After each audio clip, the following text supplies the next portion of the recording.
uhawe ikaze wowe ugeze kuri ino channel bwa mbere, kandi ndetse nawe usanzwe uza kuri ino channel wigaho amasomo menshi atandukanye, nawe ikaze urarihorana.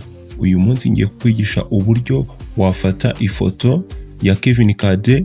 Iyi ngiyi bayimpaye imeze gutya, urabona yari yambaye ikoti ry'umukara, nyine urabona ni ikoti risa umukara. Ngiye kwigisha uburyo wabasha guhindura ibara ry'imyenda wambaye ukaba wakiyambika indi, ariko hano twakoresheje ifoto ya KADE yambaye agakoti k'umukara. Dore uburyo nagahinduyemo gahita gasa icyatsi, urabona ni mu buryo bwiza cyane. Dore before nuko nguko before yari imeze, after ni gutya nayihinduyemo. Murabona ni mu buryo busa neza kandi bworoshye. Nkwibutsa subscribe yawe ni ingenzi, like yawe nayo ikaba ingenzi, comment yo ikaba kurushaho. Nyandikira muri comment uko uri kugenda ubona iyi video n'icyo ushaka ubutaha nazakwigisha, yaba icyo tumva yaba ndetse n'icyifuzo ufite nazagufasha. Ndahari ku bwawe kugira ngo twige kweditinga amafoto yacu.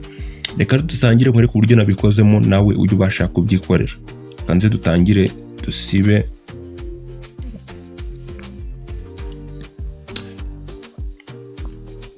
ko dutangire dushyiremo ifoto yacu.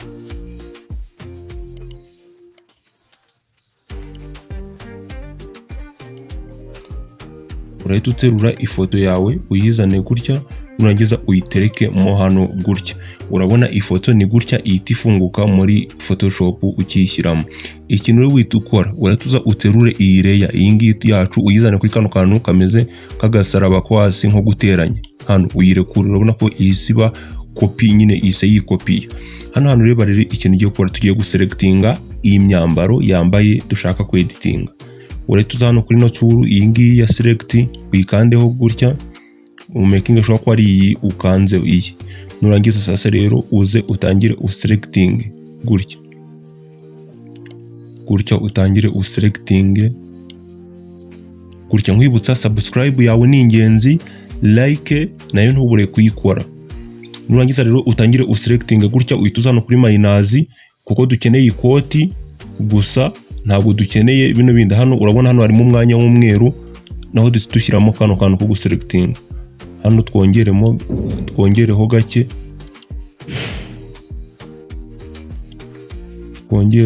gutya. Sorry, kore control Z dusubira inyuma. Urabona aya maboko yiwe arimo kandi ntabwo dukeneye, nayo tugiye kuyakuramo. Urahita uza sasa utangire ukore gutya.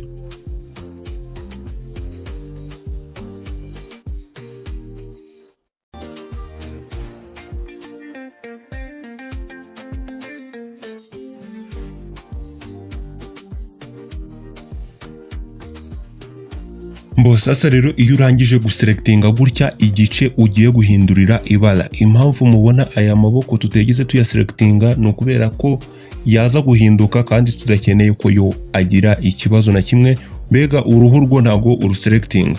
Hano rero ikintu hano tugiye kurikizaho. Hano ikintu itukora, urahita uza hano ahangaha, hano ukandeho gutya. Urabona ko ari akantu gahise kikoraho, uhituza ukande hano, uhita umanuka hano ahangaha, ukande hano uhituza ko hano handitseho saturation ahangaha, ukandeho gutya.